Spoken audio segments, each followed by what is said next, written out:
Hi, I'm Dave Seymour. I'm the design director at Slant 6 Games, and we're doing SOCOM Tactical Strike for the PSP. So I work with both of our design teams on whichever projects we have going. I was really closely involved in the design of Tactical Strike with Seth Luisi, who's the executive producer of the SOCOM franchise. We also worked pretty closely with Zipper and with the US Navy SEALs, with Rob Roy and those guys. And so I work with the design team to build the feature set and build the missions. Really, the theme of it was a game that played really well on the PSP. And I think that what's most unique about it is that the control system and the whole style of the play is really targeted towards the PSP. So the flow of the action is continuous. It's not a turn-based game. There's real-time ballistics, real-time action always going on, but it's not a twitch game. You can actually play from the role of a commander and make the decisions and do pretty well. Seth Luisi came to us with this idea that he wanted to sort of take the franchise in a little bit of a different direction and expand, the SOCOM universe. And we really didn't even know how to do it at first. Like this has been a really lengthy project, and we had a really big pre-pro and R&D period. And getting the interface right and getting the interface for PSP correct took a lot of work. And he sort of gave us that challenge to figure out how that would play, and we worked on it for a long time, a lot of iteration, and sort of married those two things together. Took our favorite things about RTS and that style of strategic play and combined it with traditional SOCOM, and we think it turned out pretty well. The difference between building a SOCOM just for PSP compared to console is that we didn't want anything in the gameplay to be dependent on the twitch aspect of it. You might play this game in 5 or 10 minute slices on the bus, and you might, one of these big sort of epic 2-hour missions could be played in many different segments. And it's really sort of, even though the action is real time and you have to be on your toes and respond when the SEALs are in danger, you're doing a lot of planning and decision making and splitting your team, moving to good cover, setting suppression sectors and so forth. So it was really that style of play that meant that it wasn't dependent on a traditional console, dual analog kind of twitch style of play. We really got to play into an interface where you could make choices.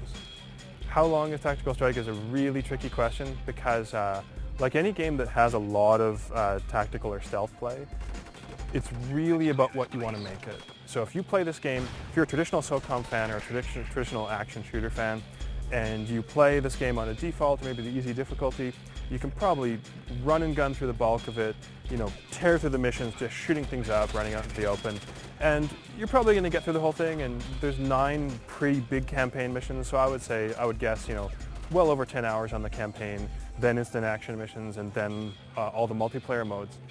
But if you are a really tactical player, you're really into it, you're using shadow, you're watching your entropy meter, you're quiet, you're silencing your weapons, you're using stealth kills, you're doing all that stuff, it's really like how long is a piece of string. Some of the designers will play a given mission and they'll refuse to defeat any enemy with anything but a stealth kill, and they'll spend 2 hours in the mission meticulously doing this. So it's how you want to play.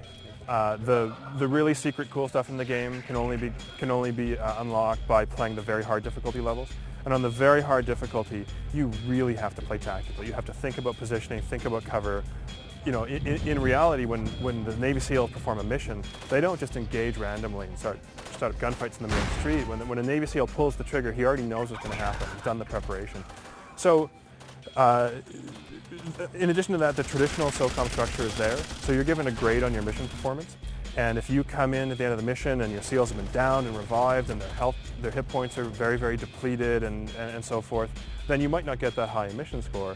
That in turn means that your CE, your command equity reward, is going to be lower. You have less points to buy, experience points for your men, unlock airstrikes, do other things like that. So there's a certain amount of stuff in there, a good amount of stuff in there pushing you to learn to think like a SEAL, play tactically. It is a game. So, compared to a real-life engagement, there are things in the game that are impossible, as always. But we work directly with the Navy SEALs. We work with Rob Roy and a bunch of other SEAL consultants that he brings in. These are the guys that have been working with Zipper for years. And they're very passionate. A lot of these Navy SEALs are SOCOM players and SOCOM fans, and they know what they want to see in the product. And we work with them directly, and they have multiple times will come to the studio, take the entire dev team out into the field to a big paintball course or facility like today, and spend an entire day drilling and training and learning proper SEAL movement, proper SEAL procedures. And then they also come right to the studio work with the animators. We do a lot of video reference of how to breach, how to move, how to signal, and so forth. So they're really pretty intimately involved. I would say that because of the style of play, this is probably one of the more realistic SOCOM games in terms of how an engagement would go down. An enormous amount of preparation yielding an almost certain victory. Yeah, so that's sort of the style. So SOCOM Tactical Strike is coming exclusively to the PSP this October for the holiday season, and I encourage everybody who enjoys action shooters and tactical games to check it out.